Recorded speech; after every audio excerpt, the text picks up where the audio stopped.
Welcome to this presentation, examining the role of patient advocacy in health technology assessment. Health technology assessment, HTA for short, is a scientific review of wide-ranging aspects relating to the use of a healthcare intervention or medicine. HTA seeks to be a systematic, transparent process that provides information from a range of sources to inform decisions about the value of new medicines and who should have access to them. As such, HTA can act as a gatekeeper for the reimbursement and utilization of new medicines and interventions. Because of its pivotal role in granting patients access to these new medicines and interventions, it is crucial that patients and patient advocacy groups are fully involved in the whole HTA process right from the beginning. We'll talk more about this later in this presentation. Clinical trials are used to determine whether a medicine is safe and if it works in a strictly controlled setting. Clinical effectiveness evaluates how well the medicine will work in normal clinical practice compared with current standards of care. Following a successful clinical trial and licensing of the therapy by the appropriate regulatory authority, HTA may be used to identify whether the intervention offers value for money in comparison to alternatives and its impact on the health budget.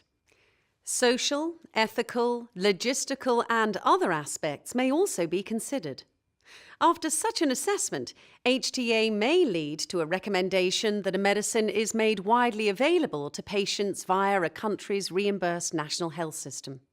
It may restrict access to a particular group of patients, or it may recommend that the medicine is not made available to any patients via reimbursement on a country's national health system. Since HTA recommendations can have a profound influence on the access that patients have to medicines, it is critical that patients' perspectives are carefully considered as part of this process. Ultimately, only patients really know what it is like to live with a disease and how a medicine or medical intervention influences their day-to-day life. This is Rose. 6 years ago, she was diagnosed with a life-threatening disease. At that time, the disease was already in an advanced stage, and her treatment options were very limited. The journey I've been on with this disease has been incredibly challenging on so many levels.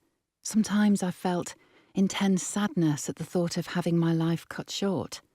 At other times, I'd feel angry at not being able to do all the things I loved because I felt exhausted and ill.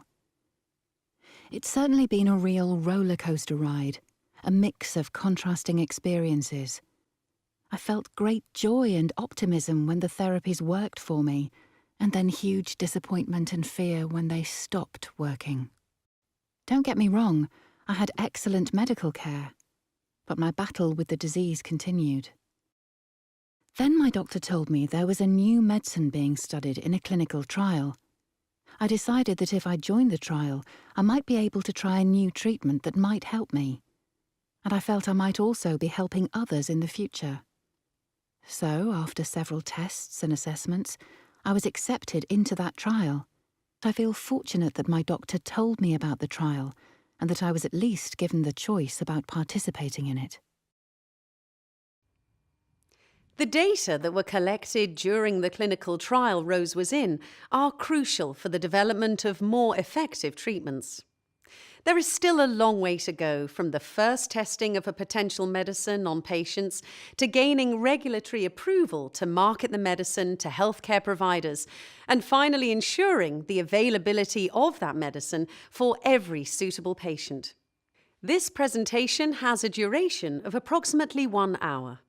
During this time, we will provide an overview of the regulatory and HTA processes and explain how you can help by making sure that patients' perspectives are taken into account.